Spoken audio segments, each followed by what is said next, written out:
Very good. Hi, everybody. My name is Lori Putnam, and I'm your guest while Eric is in Switzerland.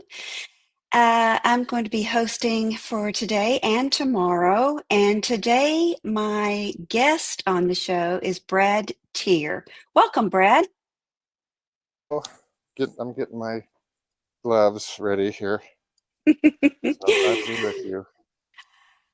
Oh, that's it. We love technology, don't we? That was a nail biter. So can you just tell me what it is that you're going to talk about today? Yeah, I've got some paint laid out on the palette here, and I think the thing I wanted to focus on most was getting marbled color into a painting. And it's kind Okay. of one of the things I do, kind of people enjoy my work. And so I thought I'd just share the ways I do that. That And of course, sounds. No, go ahead. the reason I do that is to get the kind of the impressionist idea of getting vibrational color, oppositional color in strokes. So that's basically. That sounds good. I can't wait. So let's go ahead and get this show going. But we need to play a little video first, okay? Okay, sure. It's Art School Live with Eric Rhodes.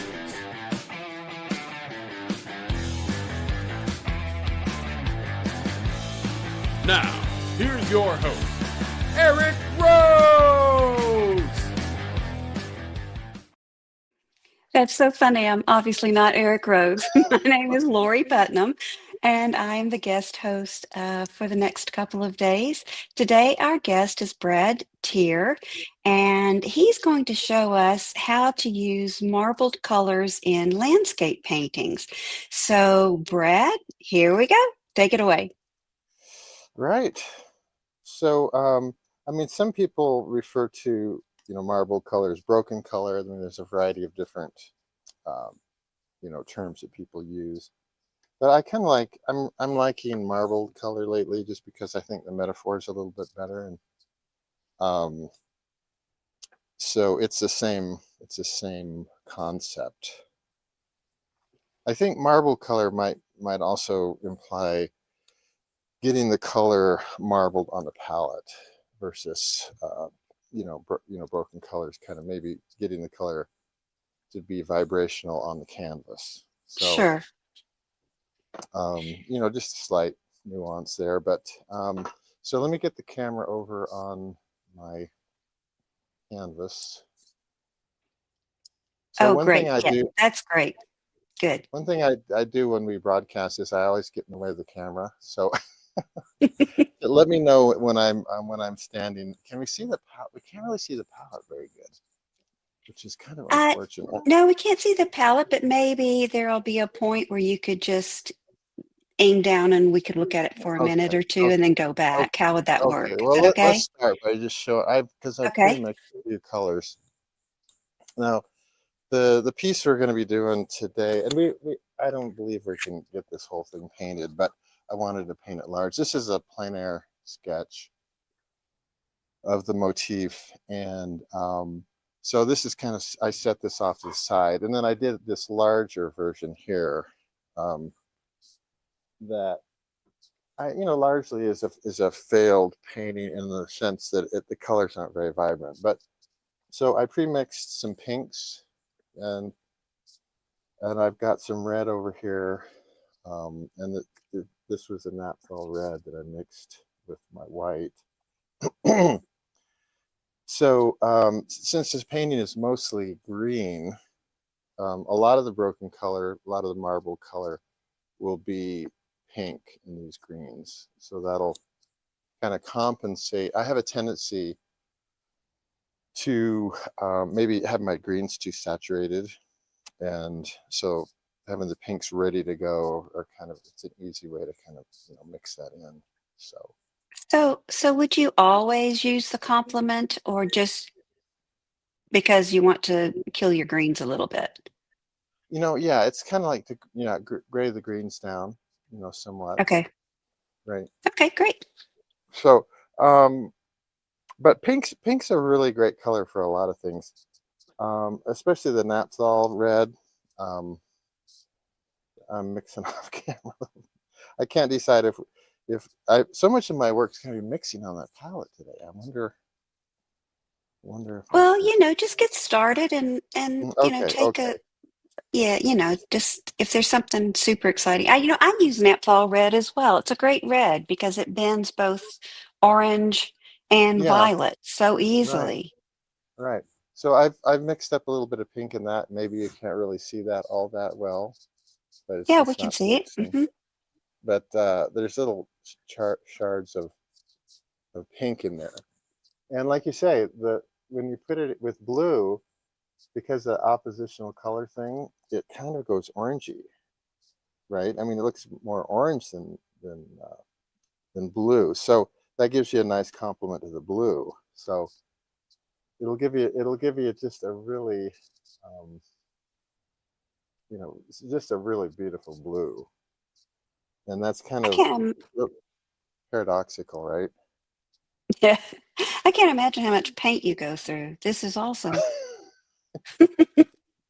I can't even, I was on the phone trying to get hold of my paint maker today because I think I need a gallon of paint, and they didn't pick up. I was like panicking.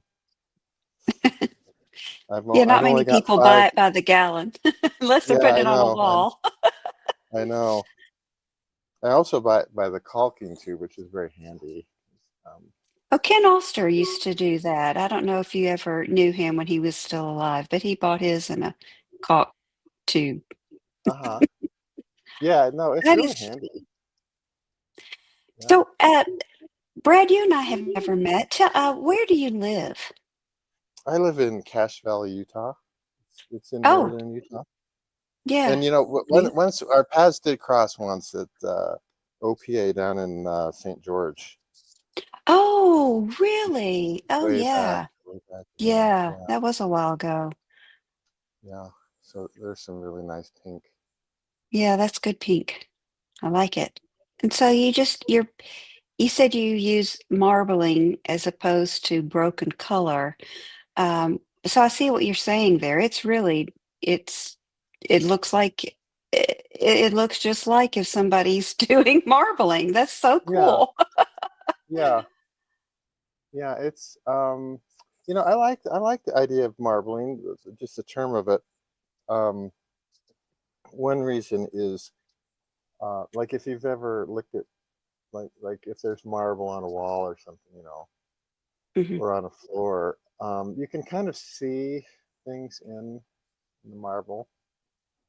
And Leonardo da Vinci called when you look at the clouds or when you look at a piece of wood, or I got some yellow in there, and it's kind of killing my pinks a little bit, so I'm adding more pink back in.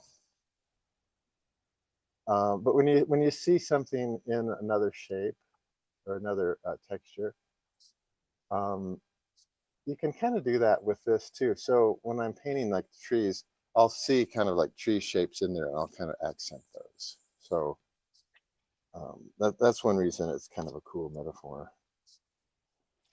And Or do you always start with the sky or just felt like it today? Or sort of talk about that, okay, how you think about which section to put on and things like yeah, that.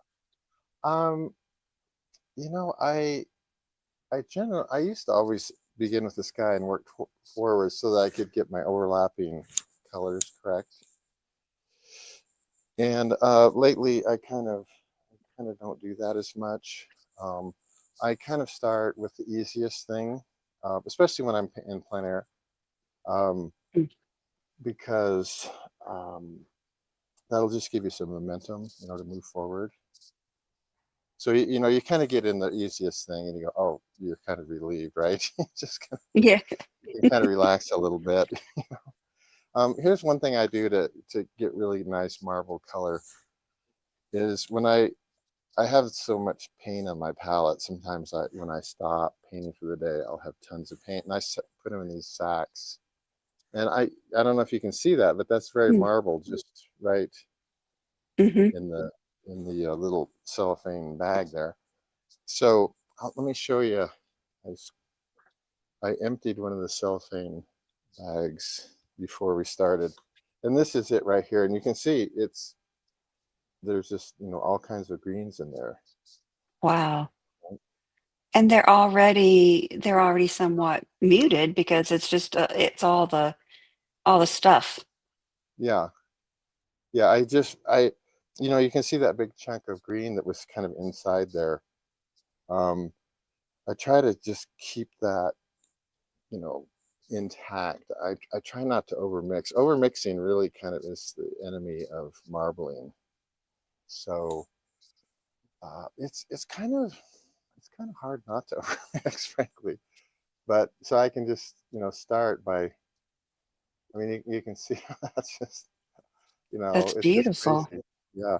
No, I needed some pinks in there, so I'm grabbing some of that same color and just mixing some pinks in really loose. And so actually, I need some pink that's a little bit less has less white in it. So I'm grabbing some some red off the side. So there's a lower value paint, or red, Yeah. Yeah. that'll be nice in those shadows. And I have some crimson over here too. When I want to push my value down, my red value, my naphtha, I'll put in some crimsons. Now you can obviously go crazy with. There's some nice marbling. Yeah. Don't touch that. I Don't mess know, that yeah, up. yeah. You have to it's you have to be. People say, oh, you got it just right, just leave it. But you have to be willing to be able to say to yourself, I can put it on, I can take it off. Otherwise, you kind of get little precious little areas. Hmm. And then I think we've all done that. Had a little bit of precious paint in an area, and we just don't want to mess with it, and it needs to be changed. It's just not working. Yeah. You Yeah. know, I so watched a it, video on your website, by the way, that was amazing. And you had all of the paint layered on like you're doing, and then you started to to scrape in and reveal and change, uh-huh, and all of a sudden you had this big body of water, a lake. uh-huh. It was amazing. Oh, thank you. Yeah, it can be really uh, really kind of fun. This morning I was working on a painting of Moran Point over the Grand Canyon, and I'd layered down some paint. It was really grayish blue, and um, and then I put pink over the top of it, kind of a pinkish color, and the paint just wasn't working. So I went back in and I just kind of pushed into the paint, and things can kind of start working when you do that. It pulls the paint up, and it can be pretty cool.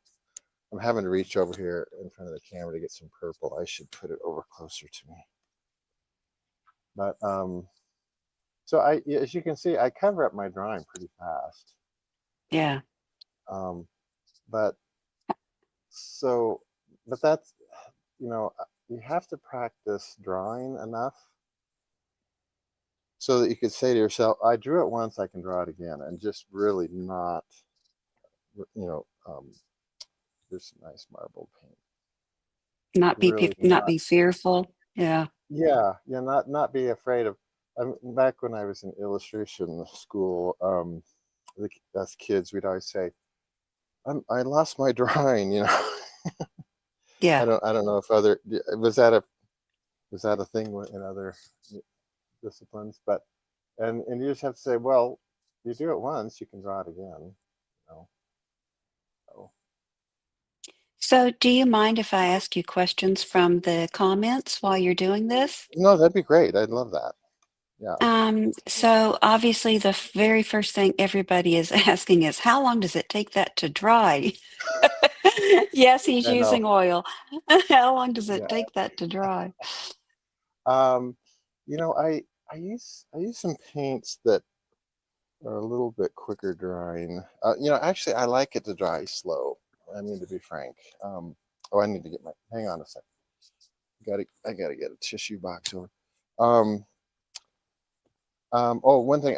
I'm cleaning my palette knife a lot with tissues as I paint. That's off camera, but I don't use any solvent or anything. I just use tissues, and you have I'm like just, if I went to paint, you know, pick up some yellow with this purple on there, you know, that would hmm intermix with the yellow and stuff. So I gotta clean that off. But So just paint right out of the tube, nothing mixed in it or anything, right? oh no, I used to fiddle around a lot with you know, putting things like you know, calcium carbonate and stuff like that in the paint, and I kind of, you know, just I don't really, you know, do that much anymore. That will help drying time. But I actually, like right now, you probably noticed I was kind of bundled up a little bit when I was on camera. And I, in the winter, when I can, I keep my studio quite cold so that my paint will dry slow. Um, Oh, yeah, yeah, because I want my paint, when my paint starts to dry up, um, you know, if it skims over, I'm pretty much done. So oh, um, it's this technique is totally 𝗨𝗀𝗻𝗄. It can be pretty crazy to paint like that's this. lovely right there. That tree already looks like it is so dimensional. Uh-huh. Yeah. Oh, one thing I was going to point out is like when you use your palette knife, um, every palette knife has a different kind of flexibility to it. So like this one's a nice long one, so I can really push into it and get that knife to bend and get a nice stroke. So I'm really liking this marbling here. I'm not Hmm. loving that so much. But you know, one thing is um, I'm transferring the paint from the palette up onto the canvas. And once I get a lot of paint on the canvas, I almost use my canvas as a palette. I'm picking up paint and moving it around. So um, So how did you discover this marbling idea? I mean, if you always used a palette knife, or how did you get into this you way know, of painting? I was an illustrator in a very narrow niche of illustration back in the 90s. I did scratchboard and woodcut, and when I decided I always wanted to be a landscape painter, so that was always on my to-do list. But I, in 2000, I started painting um, with brushes, and I gotta get over here, get some color. Started using brushes, and I painted for brushes probably for about 6 or 7 years, and slowly kind of transitioned over to palette knife over a couple about 1 year actually, about 1 year. So there's some really nice marbling. So Um, somebody has asked, do you get that marbling effect by like dipping into several things, or do you actually mix on the palette some? yeah, let's shift down to the palette just for a few minutes while I mix up a few colors. Like right over here, you can see that's got a lot of purple in it, and I've got some nice warm blue over here. Um, so sometimes you don't always go oppositional colors. I mean, uh, you know, there I added a little pink to that just to kind of mellow that color out a little bit. But I gotta get some over here. So that's ultramarine blue right there. So there we got marble through there, and that's pretty much ready right on there. So you probably can't see it on camera, but there's little shards of pink in there, um, and that's really energizing those So you, bits of color.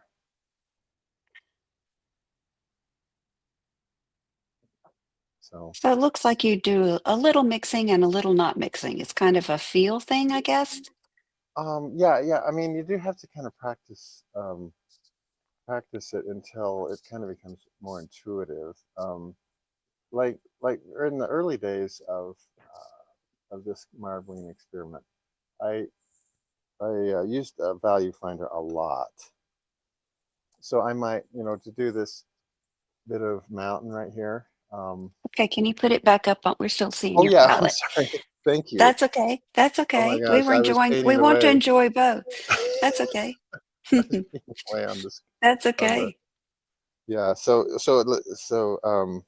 But thanks for reminding me.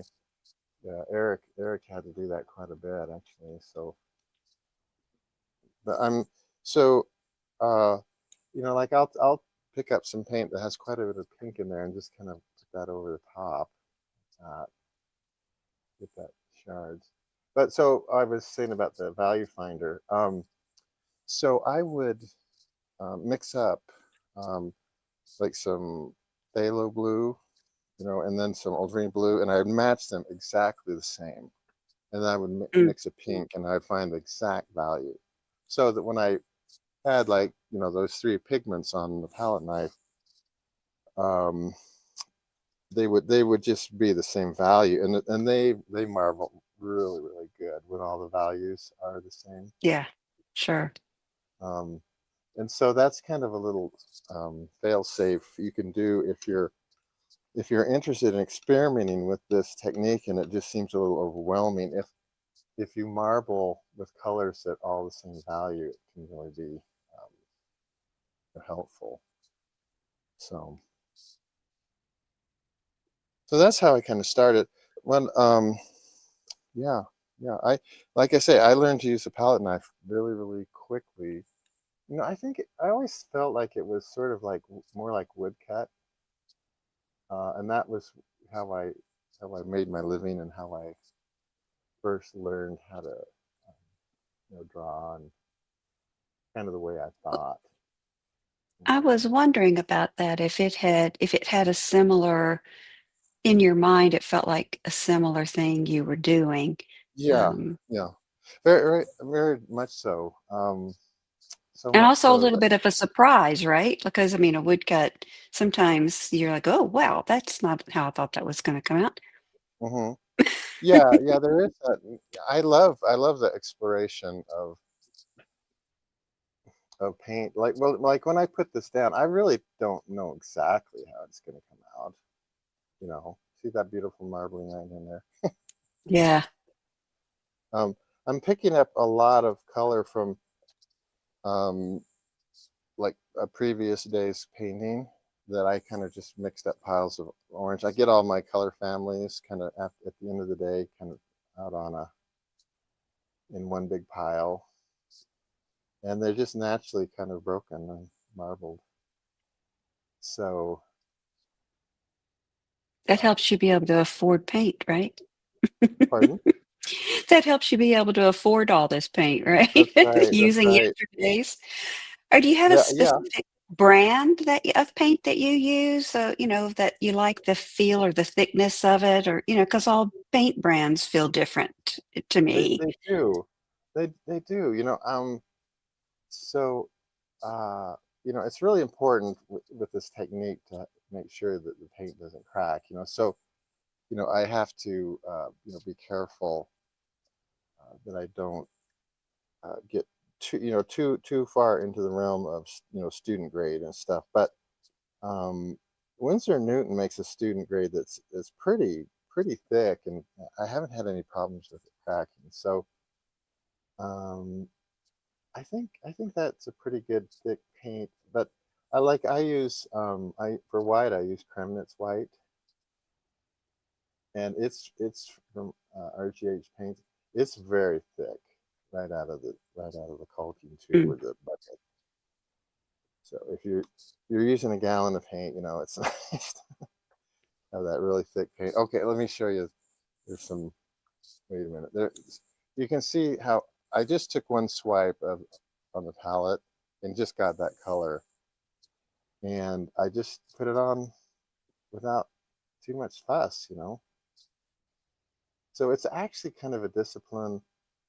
See, I'm messing that up a little bit right there. I've just kind of put it on and leave it a little bit.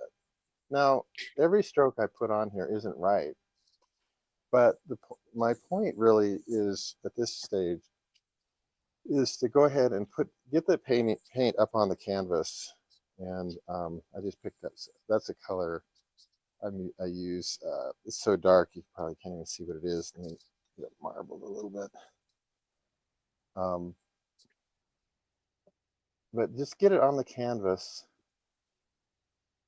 and then you can start playing with it. Like I say, you know, use that spirit of invention idea, where I will put on this shape into my, you know, the shape that I've drawn as a tree shape, and then step back and go, oh yeah, that looks like there might be like something that looks like a branch or something, and then I'll drag, you know, white through there to kind of accentuate that. So I'm pulling out the detail that's, you know, I don't want to say it's accidental, because at this point, you know, I've experimented with this technique enough. You know, like if I see what's on that palette knife, I pretty much know how it's going to go on at this point. Now, 15 years ago, I didn't. And I'd have to just experiment and go, oh, that wasn't quite right. So I'm not really happy with the vibration up here. So that's why I keep kind of playing with that up there. I keep kind of putting some color into it and go, does that help that, you know? And that did. That Yeah, I like that. That was nice. I go, okay, leave that. Yeah. So to catch a couple of people up, he mentioned that he likes to keep the oil. He likes it when it's working really wet. Somebody wanted to know if they could do this in acrylic, and I'm thinking that would be a totally different thing. One of my goals is to learn how to paint in this technique in acrylic, so that I can paint in the field in acrylics, because you can imagine how messy this is to go on a trip. I mean, it's just kind of a nightmare, hauling these back, you know, and Yeah. you can imagine. Yes. Yes. So I've experimented with, and I've had some good results with it, actually. There's a brand of acrylic paint that's super thick, and I've actually played around with that, and it's pretty cool. I haven't, you know, I get some good results, and then I have total fails. So it's frustrating in that way, but I'm still goofing around with it. It's still in the back of my head. I still want to try to get that to work someday. So it looks like mostly you're using the smaller end of the palette knife. Do you ever load like all the way back to the wider part of the knife and Yeah. do any? I just gotta. Okay, there's some palette knives up on my on my magnetic board. Then here's more palette knives. Okay. So it's like my brush collection. and then there's some more over there. Okay. So if I see a palette knife that I've never tried, I buy it. I just always never can stop myself. Yeah, like probably I'm getting close to needing to switch up, you know, knives a little bit, because some of these shapes are getting small. Like this big one over here, I certainly can still use this one. So I want to knock that in really quick. But yeah, so if I need, at this point, and I do like my canvases really tight, so I use the keys and I get them really nice and tight, and I also use liquid tightener on the canvas. So that helps me, kind of push, and use one palette knife for a lot of different shapes. But, right there, I probably need to shift over to a smaller palette knife. And here's I one of my was stainless steel ones. Really nice. I was wondering if you were working on a stretched canvas or Yeah, a panel. yeah. I sometimes like if I add wax, I guess that's the one exception is sometimes I will add wax to a painting, paint, and then of course need to work on a panel. But panels they're really heavy. They're expensive to ship. I don't know. Um, but you can see that mixed Mm-hmm. color right there. My camera's not wanting to focus for some reason. Hold it closer to the painting, I think, and it'll Oh, focus really? on it Okay. closer to, Oh, can you yeah, see that? Okay. yeah. It Okay. just closer to the camera is not working as Oh, well, yeah. No, but it's we're following along. okay. Okay. Good. Good. Good. Yeah, My it's my not my awful. monitor. Okay, my monitor is like it's like microscopic. It looks like tiny little brush strokes. But so I've just changed up to this one, and this one you can see that it's got a really. Um, so I went over here and picked up some paint, and it's kind of my technique or my mode of shifting paint around the canvas. So at this early That, phase, I don't mind. I don't worry about getting too thick. It's not really an issue. that looks like one of those palette knives that the man makes in Canada. Yeah, yeah. Um, I think 𝗟𝗱𝗱𝗃, I believe his name is. they're Oakley. wonderful. They're Oh, they wonderful. are.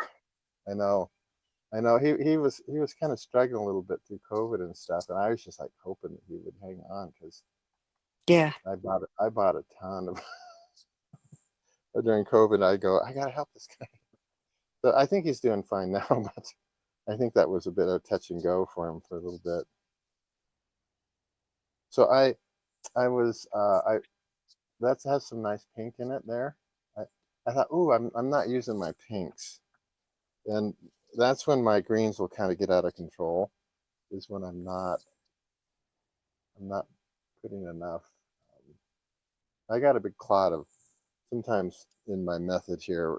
I do get some dried paint, and I always pick those out. I don't like them. So some of the greens up here are not. They're too kind of acidic or something, and that's one of the really cool things about not temperature wise, but just emotionally cool about using the pinks is it can really mellow your color out and just be really beautiful.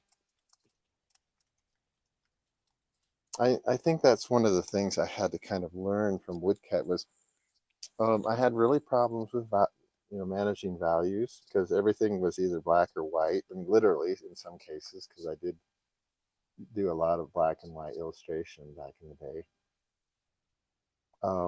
So I had problems seeing values, and then so I thought in really extremes, just black and white, and then I thought of just high chroma and low chroma, no middle, grays and things. So that it was a nice adjustment I had to evolve through.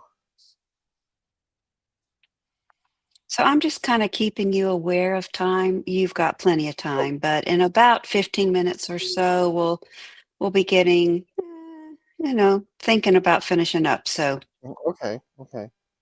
Yeah, okay. no, thank you. I appreciate that because yeah, when I paint, time just stops for me.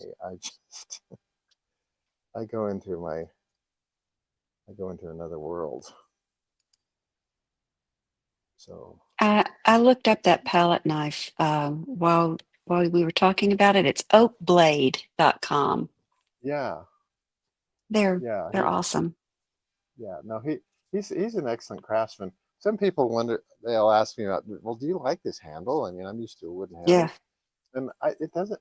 Initially, I thought the same thing, but it feels great. I don't have any problems with it. So They're super lightweight is why I like them, you know. yeah, yeah, super flexible, super lightweight. So now in this case, I'm adding my white or my lights in first because um, I was having a little bit of trouble just seeing where the drawing was. So that's why I kind of shifted my strategy there just a little bit. I did my initial drawing just with a 𝗓𝗿𝗱𝗃 red pencil on a white canvas, and then I went over the top with some super matte acrylic medium from Golden, and that super matte surface gives a really great surface for these heavy imposter strokes to set into, and of course that's super important when you're using this much paint. So you were talking about the, traveling with, what a mess. But you also mentioned at the beginning that that you do plein air. I do, yeah. So I take it you do plein air out of your car, not a plane. You don't travel by plane much. How do you get these home? Well, I'm mostly a Western painter. I mean, I was raised in Kansas. I love Kansas, but when I came out west, I really, fell in love with the mountains, and so I do travel a lot in my car. I don't often feel the need to fly places. Just got back from my show in Santa Fe, and that's a long drive, but I got all my gear in the back and works pretty good, So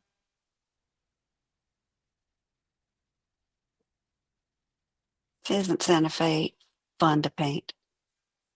I had a blast. I really did. I I went over to Taos and I called up Yvonne Lee and we went out painting. I really admire his painting. He uses his palette knife a lot, and I had a lot of fun painting with him. It really was fun. So that makes me wonder, was there someone that you got that you were influenced by to start trying to use this as opposed to the brushes? And Um, let's see, early influence. I mean, Van Gogh, he did use palette knives. I mean, I can clearly see. I mean, I did a pretty exhaustive analysis of his painting technique, and some people thought he just used brushes, and you can clearly see that he uses palette knife occasionally, but not a lot, But yeah, his thick. I use really thick paint when I use brushes. I was loading my brushes with my left hand, kind of a crazy technique, but wow. um, so Van Gogh was very uh, he was very influential. But once I saw how much paint you could move around with the palette knife, I just kind of just fell in love, with it. So early influences. I mean, Louisa McIlwain certainly was an influence. Um, her work was really cool. I just picked up some really marbled purples. It Um, looks like you're sculpting. I love it. there's a kind of a element to sculpting and carving, and yeah, very much. You can tell I keep coming up to this tree. You can tell I'm not satisfied with it. I'm just keep wondering if if I can help that. Um, and some of the reds are a little. I want the reds to show through, but they're just a bit much. Now that purple is kind of mellowing that out up there. I'm going, oh, I'm liking that a lot. So, but other, William Wendt is huge, and he's a brush painter. but it's a huge influence. Certainly a painter that used a lot of marbled color in his work.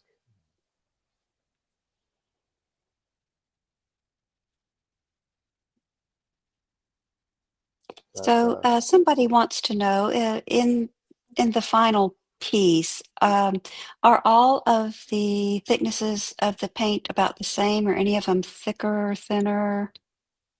Yeah, that's a super good question, and I originally everything was like a uniform thickness, and there was something really lacking in that. So I had to kind of rethink that, and I mean I've read a lot about the old timers and how they painted, and I knew that they used thick passages and thin passages, to give the feeling of shadow. So I thought, well, I don't want to follow just these conventions, these traditional modes of painting. So I'm just going to paint thick all over the place. So what I realized, I don't know if other people have the same experience, but I always think I'm super smart, and I'm not going to paint like the old timers. I'm way too clever. But I discovered that it wasn't just a rule of thumb. They were, or some kind of gimmick that they were espousing. It was actually a natural phenomenon, and that the natural phenomenon is, and this is probably like a no-brainer, everybody probably had this figured out years ago, is that light reveals texture.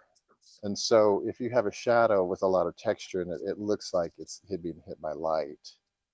So after I get all this paint on here, I'll go back in, and if I feel like the shadow part of the form has too much texture in it, to my shadows have a lot of texture in it still. I mean, I don't just smooth them out flat. I mean, that just wouldn't work. But it's a hierarchy. Like I have mega texture in the lights, and then a less amount in the shadow. So that'll create a hierarchy, and that will have that kind of connection to the the way the real world works. The way the light really echoes around the natural form. Sure. So. Got about 5 minutes or so. Oh, really? Boy, that really Yeah, I that know. really flew by. Wow. You're having Gosh. Okay. fun. Yeah, I am having fun, and that is one of the things about. There's some really nice about this technique, is it's just super fun. I mean, everybody's mind works a little bit different. This is how my brain works. If your brain works like this, you should. And you'll see it's just so fun. So we got quite a ways. We didn't do Yeah. bad.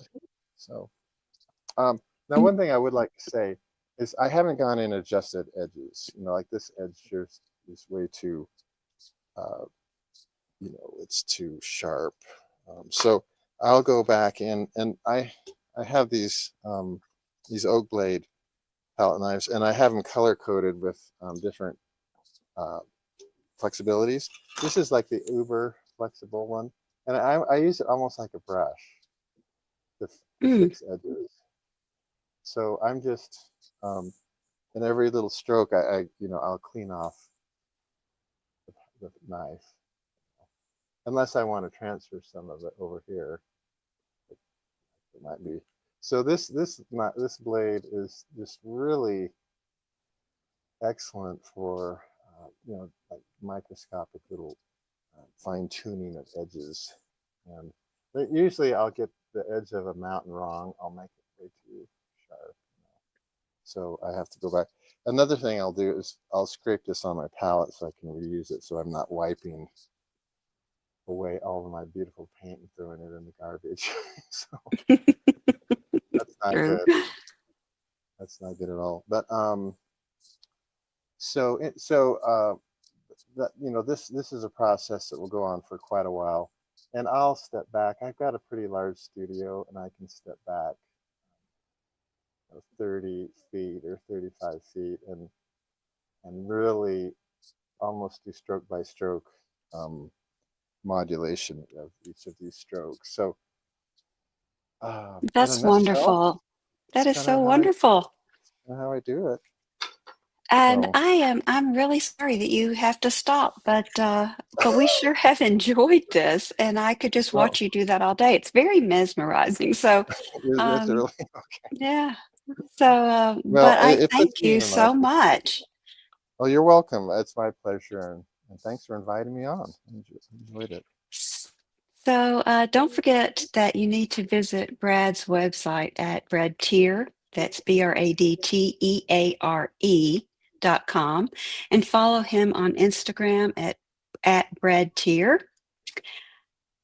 Brad, thank you so very much for today. It was really wonderful. Um, I have a gift for everybody who's here today. Download the free video, 97 Incredible Art Secrets. Go to 97artsecrets.com/ASL for that. If you haven't signed up for Plein Air Live, don't wait. That is November 6th through 8th, with Essentials Technique Day added for the 5th. So it's 3 days to fast track your journey to live outdoor painting. Sign up at pleinairlive.com, and let's watch this short video about that. Every artist knows the frustration. You want to grow, to break through, to see your paintings come alive. But too often you're painting alone, stuck in the same routines, not knowing what's missing. Photos lie, books only go so far, and it can feel like the true secrets of painting are locked away. But what if, in just 3 days, you could watch the world's top plein air and landscape painters, brush in hand, showing you every step of their process? What if you could ask your questions and learn the techniques it took them decades to master without ever leaving home? This November, join us for Plein Air Live, the world's largest online painting conference. You'll learn from legends like Kevin McPherson, Cindy Barron, Kathleen Hudson, Cami Medlick, Bill Davidson, Mike Hernandez, and dozens more hand-picked masters. Across 3 days, plus an optional Essential Techniques Day for a guided refresher, you'll watch demonstrations, join interactive breakout rooms, and even paint along in evening sessions with new friends from around the globe. This kind of lineup will never happen again. You could spend tens of thousands traveling to workshops and still never gather this much talent in one place. But at Plein Air Live, it all comes to you. Don't miss your chance to grow, to connect, and to be inspired. Join us at Plein Air Live, November 6th through 8th, 2025.